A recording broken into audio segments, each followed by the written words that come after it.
Welcome to Janabheri news. ముందుగా headlines చూద్దాం.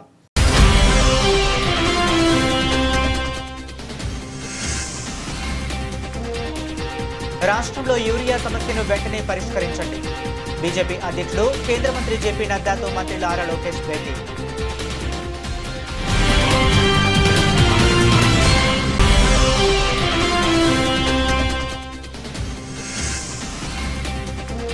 ప్రభుత్వ పాఠశాలలు, జూనియర్ కళాశాలల్లో విద్యార్థి సంఘాల ప్రవేశంపై కూటమి ప్రభుత్వం జారీ చేసిన నిషేధ ఉత్తర్వుల్ని తక్షణమే ఉపసంహరించుకోవాలని డిమాండ్.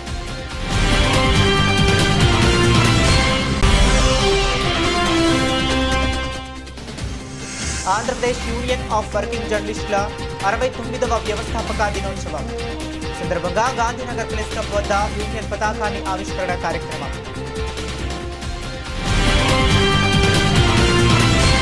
ఇక డీటెయిల్స్ చూస్తే టీడీపీ పార్టీకి బీసీలు వెన్నుముక్క లాంటి వారని సెంట్రల్ నియోజకవర్గం శాసనసభ్యులు బోండా ఉమా అన్నారు. తన నియోజకవర్గం విలమ సంక్షేమ సంఘం భవనాన్ని ఏర్పాటు చేయడం ఆనందంగా ఉందన్నారు. భవన నిర్మాణానికి తన పూర్తి సహాయ సహకారాలు అందిస్తామని భరోసా కల్పించారు. బీసీల సంక్షేమానికి రాష్ట్ర ప్రభుత్వం కట్టుబడి ఉందని సెంట్రల్ నియోజకవర్గ శాసనసభ్యులు ప్రభుత్వ విప్ బోండా ఉమామహేశ్వరరావు అన్నారు. సోమవారం సెంట్రల్ నియోజకవర్గం ఇందిరానాయక్ నగర్లో విలమ సంక్షేమ సంఘం నూతన భవన నిర్మాణ పనులకు విలమ పెద్దలతో కలిసి ఆయన శంకుస్థాపన చేశారు. ఈ సందర్భంగా మాట్లాడిన బోండా ఉమా టీడీపీ పార్టీ ఎప్పుడూ బీసీలను వెన్నుముక్కలాగా భావిస్తుందని గుర్తు చేశారు. రాష్ట్ర వ్యాప్తంగా బీసీల అభివృద్ధికి, వారి సంక్షేమానికి ప్రభుత్వం కట్టుబడి పనిచేస్తుందని తెలిపారు. విలమ సంక్షేమ సంఘ భవన నిర్మాణానికి తాను పూర్తి సహకారం అందిస్తానని స్పష్టం చేశారు. ఈ భవనం తన నియోజకవర్గంలో ఏర్పాటు చేయడం ఆనందంగా ఉందన్నారు. విలమ పెద్దలతో తనకున్న అనుబంధం చాలా కాలంగా కొనసాగుతుందని, ఈ భవన నిర్మాణం ఆ సామాజిక వర్గ అభివృద్ధికి దోహదం చేస్తుందన్నారు. ఈ కార్యక్రమంలో విలమ సంక్షేమ సంఘం ప్రెసిడెంట్ గంటా శ్రీనివాసరావు, సెక్రటరీ సిరిపురపు కిరణ్ తదితరులు పాల్గొన్నారు.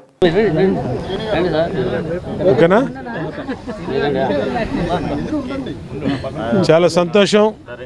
ఈరోజు మా వెలమ సంక్షేమ సంఘం పెద్దల ఆధ్వర్యంలో, ముఖ్యంగా వెలమ సంక్షేమ సంఘం ప్రెసిడెంటు మా సోదరుడు గంటా శ్రీనివాసరావు, ఇంకా మిగిలినటువంటి సెక్రటరీ సిరిపురపు కిరణ్ డాక్టర్ గారు, ట్రెజరరు, అలాగే ఇంకో గంటా శ్రీనివాసరావు, ఇంకందరూ పెద్దల ఆధ్వర్యంలో ఈ రోజున వెలమ సంక్షేమ సంఘం భవనం నిర్మాణాన్ని ఈరోజు ఇక్కడ ఇందిరానాయక్ నగర్లో మరి శంకుస్థాపన జరిగింది. ఇప్పుడే మా నియోజకవర్గ పెద్దలందరూ కూడా ఇచ్చేసారు. చాలా సంతోషం.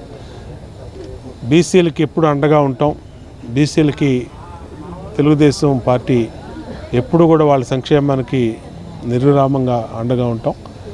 అలాగే ఈ భవనం సంబంధించి వెలమ సంక్షేమ సంఘం ఆధ్వర్యంలో వెలమ భవనం నిర్మాణానికి కావలసినటువంటి అన్ని రకాలుగా మా అండదండలు, మా సహకారం ఖచ్చితంగా ఉంటుంది. ఎందుకంటే ఈ నియోజకవర్గంలో బీసీలందరూ కూడా తెలుగుదేశం పార్టీకి విజయానికి వాళ్ళ వంతు సహకారాన్ని ఇచ్చారు. అందులో ఇక్కడ ఉన్నటువంటి వెలమ పెద్దలందరూ కూడా మాకు చిన్నప్పటి నుంచి కూడా సన్నిహిత సంబంధాలు ఉన్నటువంటి వాళ్ళు, మా కుటుంబ సభ్యులు వీళ్ళందరూ. కాబట్టి ఈ భవన నిర్మాణంలో స్థానిక శాసనసభ్యుడిగా నా సంపూర్ణ సహాయ సహకారాలు ఉంటాయని తెలియజేసుకుంటూ మా వెలమ సంఘ సోదరులందరికీ, సోదరీమణులకి శుభాకాంక్షలు కూడా తెలియజేస్తాను. వెలమ సంక్షేమ సంఘం విజయవాడ తరపున సెక్రటరీ డాక్టర్ కిరణ్ కుమార్, నేను ప్రెసిడెంట్ గారైన గంటా శ్రీనివాసరావు గారు, ట్రెజరర్ అయిన సరే గంటా శ్రీనివాసరావు గారు, మిగిలిన సంఘ పెద్దలందరూ కూడా ఇక్కడ చేరి మనం వెలమ భవనము నిర్మాణం కోసము ఈరోజు మనం ఇక్కడ శంకుస్థాపన అనేది చేయటం జరిగింది.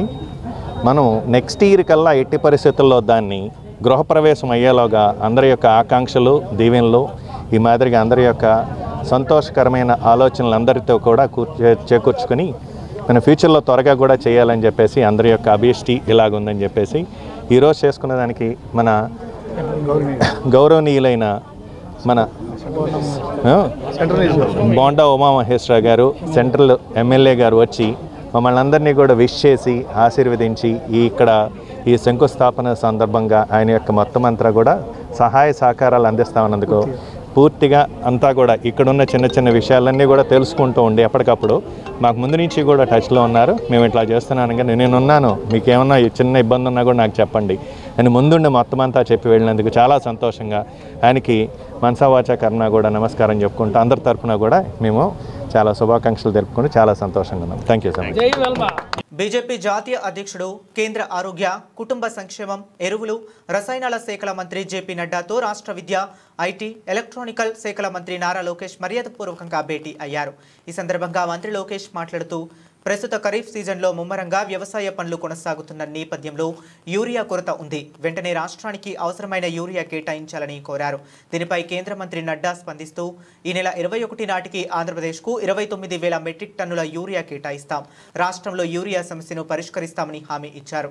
ఆంధ్రప్రదేశ్లో స్థానిక పరిశ్రమల అభివృద్ధి, యువతకు ఉపాధి కోసం ప్లాస్టిక్ పార్కు ఏర్పాటుకు సహకారం అందించాలని మంత్రి లోకేష్ కోరగా జేపీ నడ్డా ఆమోదం తెలిపారు.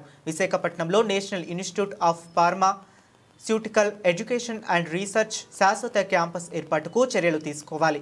ఇందుకు అవసరమైన 100 ఎకరాల భూమి సిద్ధంగా ఉందని లోకేష్ చెప్పారు. రాష్ట్రంలో కూటమి ప్రభుత్వం అధికారంలోకి వచ్చాక గత 14 నెలలుగా కొనసాగుతున్న వివిధ అభివృద్ధి పనుల పురోగతిని లోకేష్ ఈ సందర్భంగా వివరించారు. రాష్ట్రంలో పెండింగ్ ప్రాజెక్టుల సాధనకు సహకారం అందించాలని విజ్ఞప్తి చేశారు. కేంద్ర ప్రభుత్వ సహకారంతో రాష్ట్రానికి జీవనాడి అయిన పోలవరం, అమరావతి రాజధాని పనులు మళ్లీ పట్టాలెక్కాయని చెప్పారు. డబుల్ ఇంజన్ సర్కారుతో ఆంధ్రప్రదేశ్ వేగవంతంగా అభివృద్ధి చెందుతుందని తెలిపారు.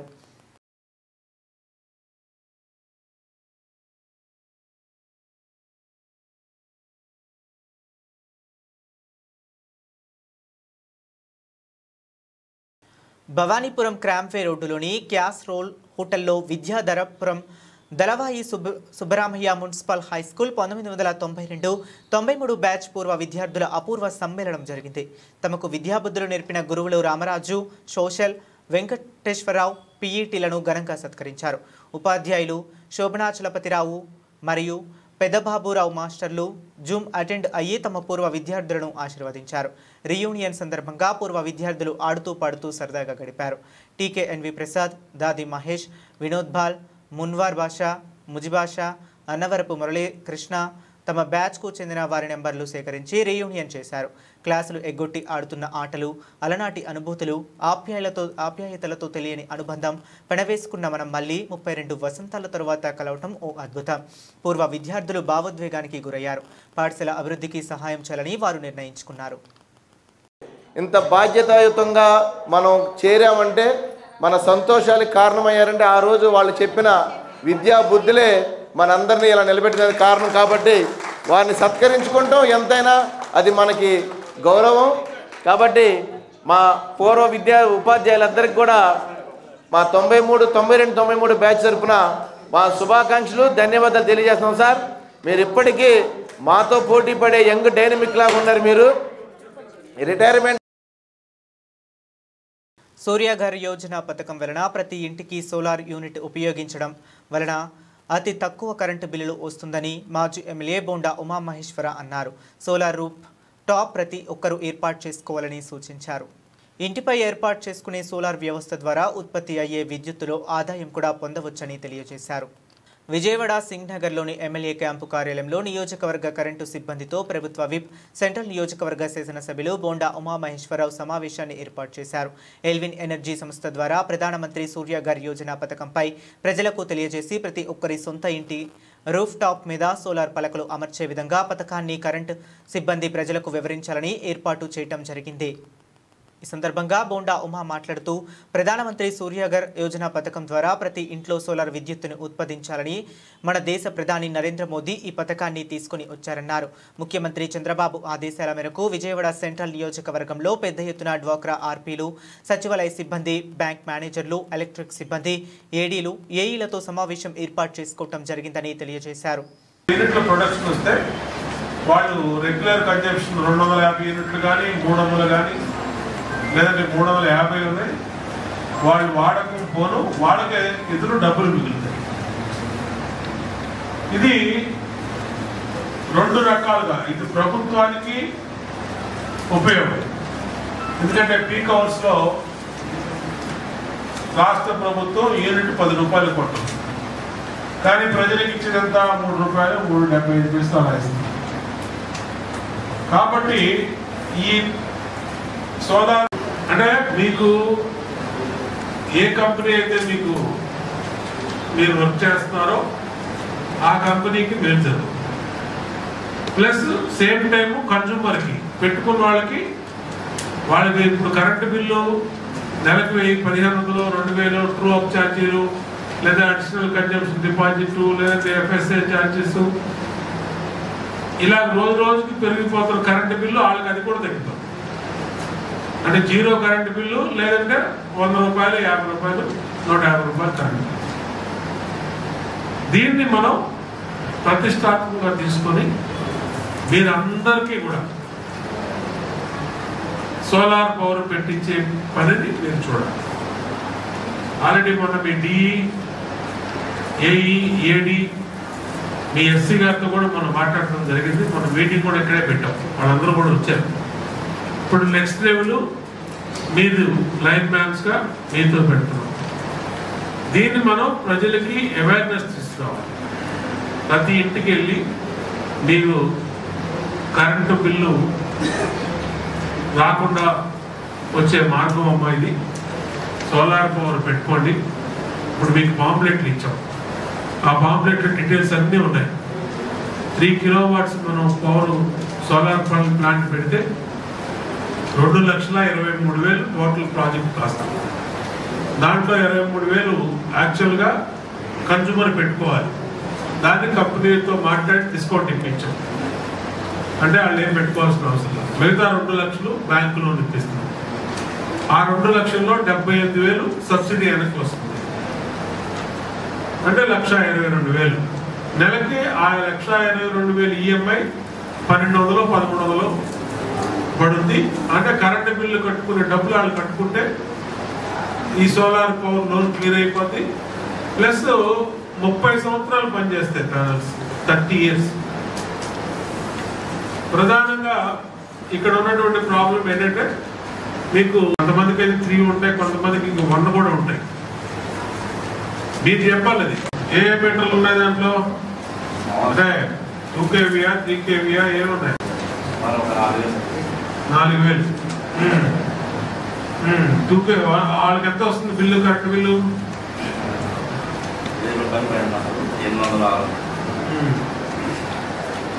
1 kVA. విశాఖ ఉక్కు ఫ్యాక్టరీని ప్రైవేటీకరించి యత్నాలు వేగవంతమయ్యాయని, విశాఖ స్టీల్ ప్రైవేటీకరణ జరిగితే ముఖ్యమంత్రి చంద్రబాబు నాయుడును తెలుగు జాతి క్షమించదని సిపిఐ రాష్ట్ర కార్యదర్శి కె రామకృష్ణ తీవ్రంగా వ్యాఖ్యానించారు. ఈ మేరకు కె రామకృష్ణ నేడు ఓ ప్రకటన విడుదల చేశారు. 32 మంది ప్రాణత్యాగాలతో ఆందోళన హక్కుగా పోరాడి సాధించుకున్న విశాఖ ఉక్కు ఫ్యాక్టరీని ప్రైవేటీకరించేందుకు కేంద్రం వేగంగా పావులు కదుపుతుందని, అందులో భాగంగా యాజమాన్యం ఇప్పటికే 3,000 మంది కాంట్రాక్టు కార్మికులను నిర్దాక్షిణ్యంగా తొలగించిందన్నారు. దీనిని బట్టి కేంద్రంలో నరేంద్ర మోదీ ప్రభుత్వం, రాష్ట్రంలో కూటమి ప్రభుత్వం రెండూ కుమ్మక్కై అంచెలంచెలుగా విశాఖ ఉక్కును ప్రైవేటీకరించేందుకు పావులు వేగంగా కదుపుతున్నాయని గోచరిస్తున్నారన్నారు. విశాఖ ఉక్కు ఫ్యాక్టరీని ప్రైవేట్ పరం చేయడానికి కేంద్ర రాష్ట్ర ప్రభుత్వాలు రెండూ కుమ్మక్కై అంచెలంచెలుగా ఆ కార్యక్రమాన్ని కొనసాగిస్తూ ఉంటాయి. గతంలోనే దాదాపు 3,000 మంది కాంట్రాక్ట్ కార్మికులను తొలగించారు. అంతేకాకుండా మార్చి నెలలో దాదాపు 1,140 మంది పర్మనెంట్ కార్మికులకు VRS ఇచ్చి వాళ్ళని ఇళ్ళకు. మళ్ళీ ఇప్పుడు సెకండ్ లిస్ట్ ప్రిపేర్ చేశారు. ఆ సెకండ్ లిస్టులో 1,017 మంది పేర్లు ఉన్నాయని చెప్పి తెలుస్తాం. కాబట్టి అంటే అంచెలంచెలుగా పర్మనెంట్ ఉద్యోగస్తులను, కాంట్రాక్ట్ కార్మికులను తొలగించే పనిలో వీరు ఉంటారు యాజమాన్యం. అంతేకాకుండా ఇప్పుడు గోరు చుట్టపై రోకటి పోటున్నట్టు 32 డిపార్ట్మెంట్లను ఇవాళ ప్రైవేట్ పరం చేస్తున్నారు. అందుకు గాను టెండర్స్ పిలిచారు. రేపు 9వ తేదీ వరకు, రేపు సెప్టెంబర్ 10వ తేదీ నాడు టెండర్లు ఓపెన్ చేసి ఎవరైతే బిడ్డర్స్ ఉన్నారో వారికి అప్పచెప్పడానికి 32 డిపార్ట్మెంట్స్ వారికి అప్పచెప్పడానికి ప్రయత్నం. అంటే ఈరోజు కేంద్రంలో అధికారంలో ఉన్న నరేంద్ర మోడీ ప్రభుత్వం, రాష్ట్రంలో అధికారంలో కూటమి ప్రభుత్వం రెండు కూడా కూడబలుపుకొని కుమ్మక్కై ఇవాళ దీన్ని ప్రైవేట్ పరం చేయడానికి వాళ్ళు పనిచేస్తూ ఉన్నారు. మరోవైపు ఏమాత్రం సిగ్గు ఎగ్గు లేకుండా మన రాష్ట్రానికి చెందిన ఎంపీలు కేంద్ర ఉక్కు శాఖ మంత్రి దగ్గరికి వెళ్ళి వీళ్ళ ప్లీ ఏమంటే వారు విశాఖ స్టీల్ గురించి మాట్లాడడం లేదు. అనకాపల్లి మిట్టల్ ఫ్యాక్టరీకి క్యాప్టివ్ మైన్స్ కావాలని అడుగుతూ ఉన్నారు. అదేవిధంగా పర్మిషన్స్ ఇవ్వండి అని అడుగుతూ ఉన్నారు. వీళ్ళు పోయి దానికోసం అడుక్కుంటా ఉన్నారు. అంటే విశాఖ స్టీల్ని పక్కన పెట్టేసి దీన్ని ప్రైవేట్ వాళ్ళకి ఇచ్చి అక్కడ అనకాపల్లి దగ్గర మిట్టల్ ఫ్యాక్టరీ తేవడానికి మాత్రం వీళ్ళు తీవ్రంగా ప్రయత్నం చేస్తూ ఉన్నారు. నేను గ్యారంటీ చెప్తా ఉన్నా, మీరు ఇదే పద్ధతిలో వ్యవహరిస్తే చరిత్ర మిమ్మల్ని క్షమించదు. పోరాడి సాధించుకున్న ఫ్యాక్టరీ, తెలుగు ప్రజల ఆత్మగౌరవానికి ప్రతీక, 34 మంది ప్రాణాలు అర్పించి సాధించుకున్నారు. ఇవాళ విశాఖ స్టీల్ అంటే ఒక బ్రాండ్ ఇమేజ్ ఉంది. దాన్ని మీరు ప్రైవేట్ పరం చేస్తారా?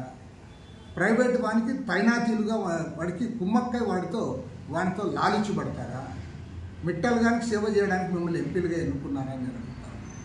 నేను చివరిగా ముఖ్యమంత్రి గారికి మాత్రం ఒకటే చెప్తాను. ముఖ్యమంత్రి గారు రాష్ట్రం గురించి, అభివృద్ధి గురించి రోజు చెప్తా ఉన్నాడు గంటలు.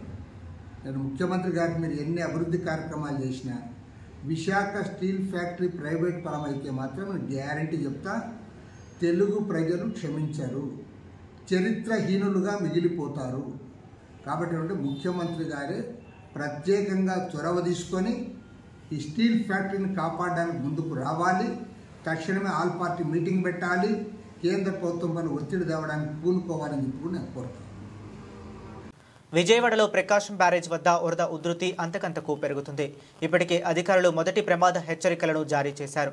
కృష్ణానదిలో ప్రయాణించడం కానీ, ఈతకు వెళ్లటం కానీ, చేపలు పట్టడం వంటి పనులు చేయవద్దని ఏపీ విపత్తుల నిర్వహణ సంస్థ ఎండీ ప్రఖర్ జైన్ ఓ ప్రకటన రూపంలో తెలియజేశారు.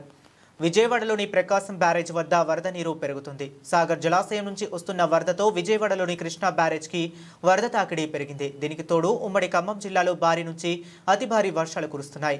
అలాగే విజయవాడ ఎగురున భారీ వర్షాలు పడుతుండటంతో మున్నేరు వాగు భీకరంగా ప్రవహిస్తుంది. దీంతో కృష్ణానదికి వరద పోటెత్తడంతో అధికారులు అప్రమత్తమయ్యారు. ఎగువ నుంచి భారీ వరద వస్తుండటంతో వచ్చిన నీటిని వచ్చినట్లే దిగువకు విడుదల చేస్తున్నారు. మొత్తం 70 గేట్లు ఎత్తిన అధికారులు 2.92 లక్షల క్యూసెక్కుల వరద నీటిని సముద్రంలోకి వదులుతున్నారు. దీంతో కృష్ణా బ్యారేజ్ ఎగువ, దిగువన ఉన్న ప్రాంతాలకు అధికారులు మొదటి ప్రమాద హెచ్చరిక జారీ చేసేందుకు అధికారులు సిద్ధమైనట్లు తెలుస్తుంది. ప్రస్తుతం 2.84 లక్షల క్యూసెక్కుల అవుట్ఫ్లో వస్తుండగా ఇది రేపటికి 3.97 లక్షల క్యూసెక్కులకు పెరిగే అవకాశం ఉన్నట్లు అధికారులు అంచనా వేస్తున్నారు.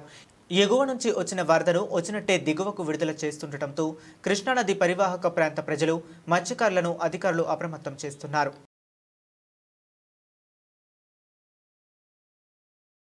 డాక్టర్ బిఆర్ అంబేద్కర్ రచించిన రాజ్యాంగ హక్కుల్ని కూటమి సర్కార్ కాలరాస్తున్నదని వైఎస్ఆర్సీపీ విద్యార్థి విభాగం రాష్ట్ర వర్కింగ్ ప్రెసిడెంట్ ఏ రవిచంద్ర విమర్శించారు. కూటమి ప్రభుత్వం జారీ చేసిన అప్రజాస్వామ్యకమైన నిషేధ ఉత్తర్వులని తక్షణమే ఉపసంహరించుకోవాలని డిమాండ్ చేశారు. లేని పక్షంలో కూటమి ప్రభుత్వానికి బుద్ధి చెప్తామని హెచ్చరించారు. రాష్ట్రంలోని ప్రభుత్వ పాఠశాలలు, జూనియర్ కళాశాలల్లోకి విద్యార్థి సంఘాల ప్రవేశంపై కూటమి ప్రభుత్వం జారీ చేసిన నిషేధ ఉత్తర్వులని తక్షణమే ఉపసంహరించుకోవాలని డిమాండ్ చేస్తూ తుమ్మలపల్లి కళాక్షేత్రం వద్ద గల డాక్టర్ బిఆర్ అంబేద్కర్ విగ్రహం ముందు వైఎస్ఆర్సీపీ విద్యార్థి విభాగం ఆధ్వర్యంలో సోమవారం నిరసన ధర్నా జరిగింది. అనంతరం డాక్టర్ బిఆర్ అంబేద్కర్ విగ్రహానికి విద్యార్థి నేతలు వినతి పత్రం అందించారు.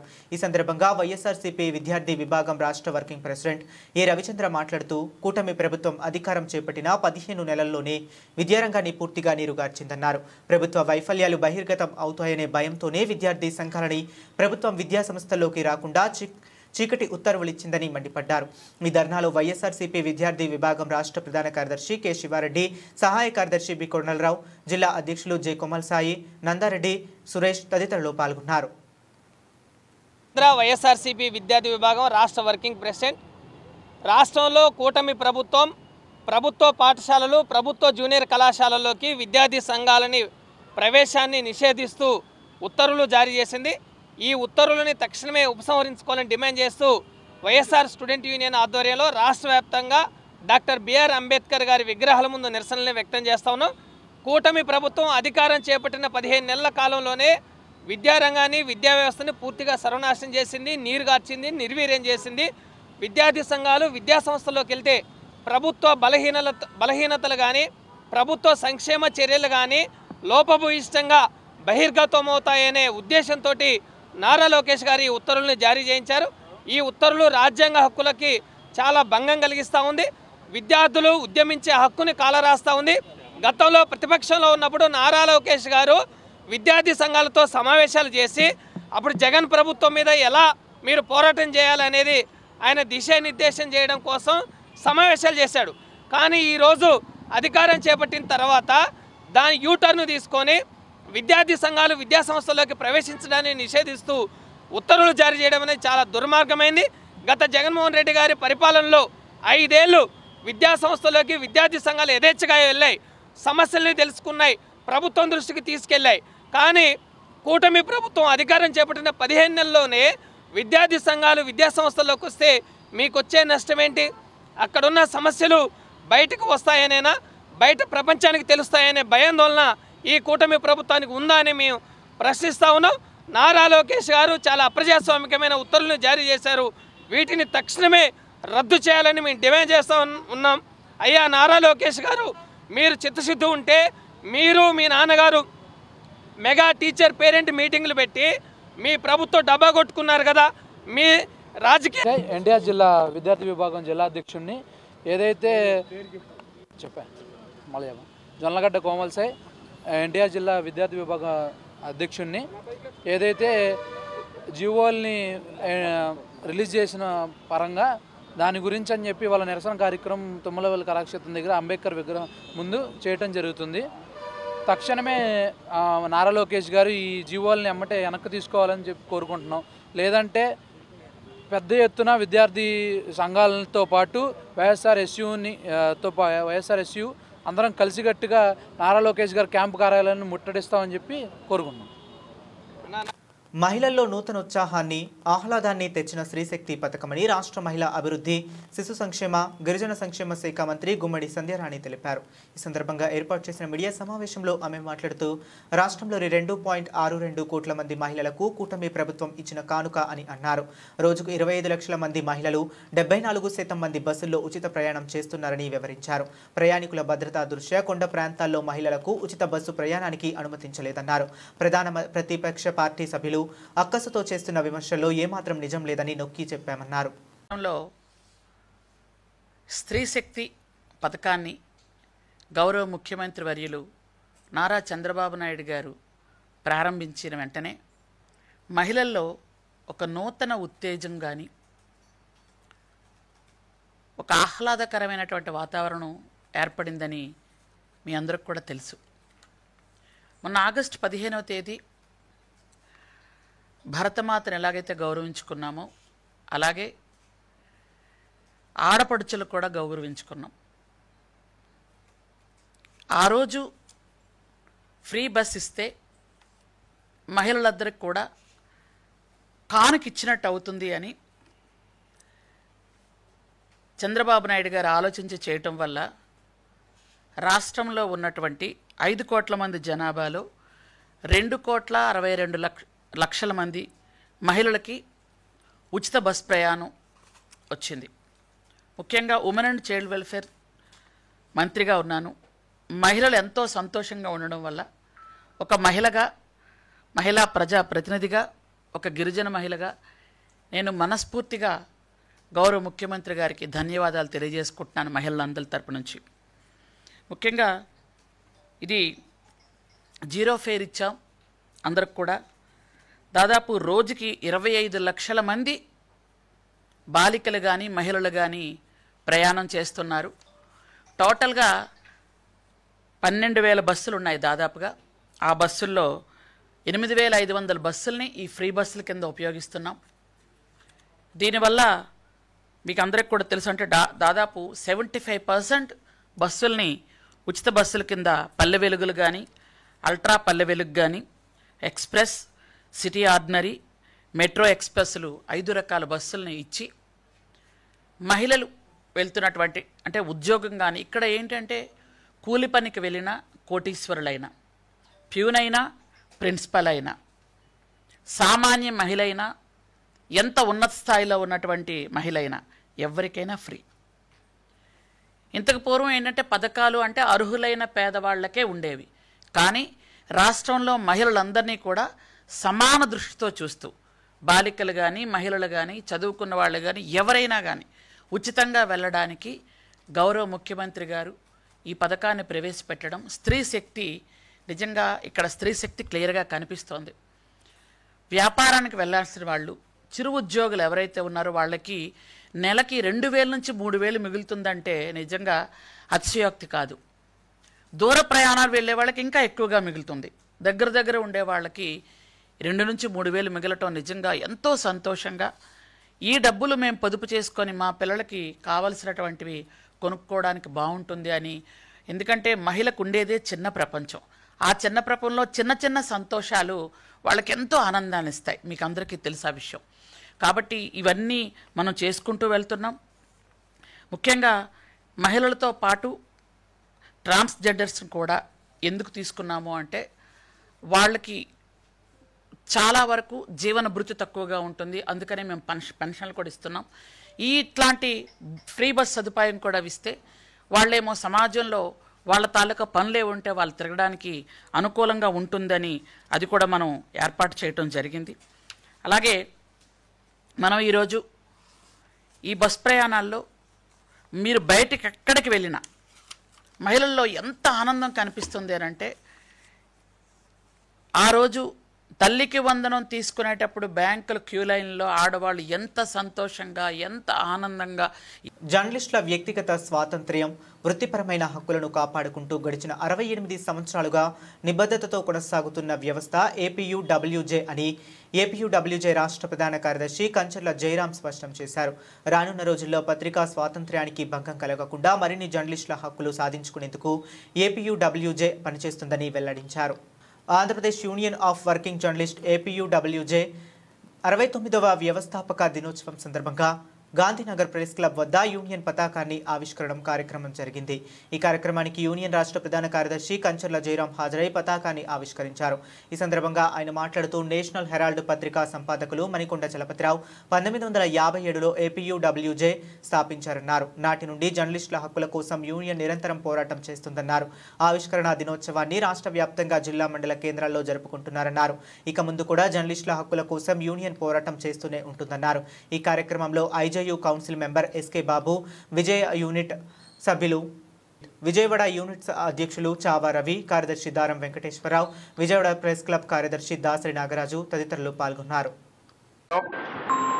రాష్ట్ర భారతీయ జనతా పార్టీ అధ్యక్షులు పివిఎన్ మాధవ్ గారి ఆలోచనల ఆధారంగా వారి సూచనల మేరకు రాష్ట్ర వ్యాప్తంగా ఉన్నటువంటి సంచార జాతుల యొక్క సమ్మేళనం జరగాలని గత 10 రోజుల కిందట సంచార జాతులకు సంబంధించినటువంటి దాదాపు 62 రాష్ట్రాల్లో ఉన్నటువంటి 2 తెలుగు రాష్ట్రాల్లో 62 సంచార జాతులు ఉన్నాయి. మన రాష్ట్రంలో 34 సంచార జాతులు నివసిస్తున్న నేపథ్యంలో దానికి సంబంధించి 10 రోజుల క్రితం సంచార జాతుల యొక్క రాష్ట్ర అధ్యక్షులుతో రౌండ్ టేబుల్ సమావేశం ఏర్పాటు చేయడం చెప్పుకున్న నేపథ్యం. ఆ రోజు మీడియా మిత్రులందరూ కూడా ఆ యొక్క సమావేశాన్ని, రౌండ్ టేబుల్ సమావేశాన్ని కవర్ చేయడం మనందరం కూడా, మీ అందరికీ తెలుసు, మనందరం కూడా చర్చ. జిల్లా అధ్యక్షులు అడ్డూరు శ్రీరామ్ గారు ఈ సంచార జాతులకు సంబంధించి పాంప్లెట్ రిలీజ్ చేయడం, అలాగే సంచార జాతుల కోసం రాష్ట్ర అధ్యక్షులు మాధవ్ గారు అధ్యక్షత తీసుకోగానే ఈ సంచార జాతుల యొక్క కార్యక్రమం బ్రహ్మాండంగా చేయాలి. వారి యొక్క బాధలను తెలిపే విధంగా ఎంతోమంది కార్డులు లేక, ఆధార్ కార్డులు లేక, రేషన్ కార్డులు లేక ఇబ్బంది పడుతున్నటువంటి సంచార జాతుల వాళ్ళు, లంబాడీలు, బుడబొక్కల వారు, తోలుబొమ్మలు ఆటలాడేవారు, రకరకాలమైనటువంటి కులాల వారు వాళ్ళందరినీ ఒక తాటి మీద తీసుకొచ్చి ఈ 30వ తారీఖు నాడు మన విజయవాడలో రాష్ట్ర వ్యాప్తంగా ఉన్నటువంటి సంచార జాతుల వాళ్ళందరినీ పిలిచి చక్కటి కార్యక్రమం నిర్వహించి వారి యొక్క ఆనందాన్ని ఆ ప్రదర్శన ద్వారా ప్రజలకు తెలియజేసే విధంగా బ్రహ్మాండమైనటువంటి ప్రదర్శన ఏర్పాటు చేస్తున్నారు. ఈ ప్రదర్శనకి సంచార జాతులే కాకుండా జనాలు, పబ్లిక్ కూడా వచ్చి ఈ ప్రదర్శనను తిలకించాలని చెప్పి ఈ సందర్భంగా తెలియజేస్తున్నాను. బులెటిన్ ముగించే ముందు మరొకసారి హెడ్లైన్స్ చూద్దాం.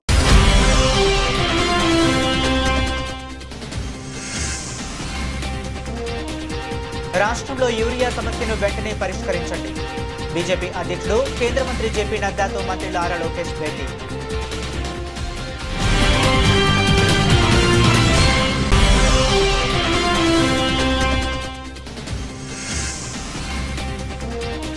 ప్రభుత్వ పాఠశాలలు జూనియర్ కళాశాలల్లో విద్యార్థి సంఘాల ప్రవేశంపై కూటమి ప్రభుత్వం జారీ చేసిన నిషేధ ఉత్తర్వుల్ని తక్షణమే ఉపసంహరించుకోవాలని డిమాండ్.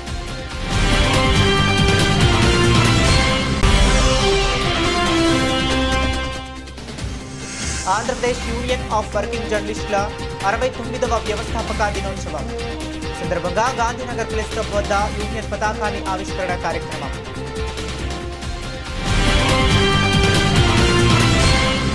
ఇవి ఇప్పటి వరకు ఉన్న అప్డేట్స్. మరిన్ని అప్డేట్స్ కోసం కీప్ వాచింగ్.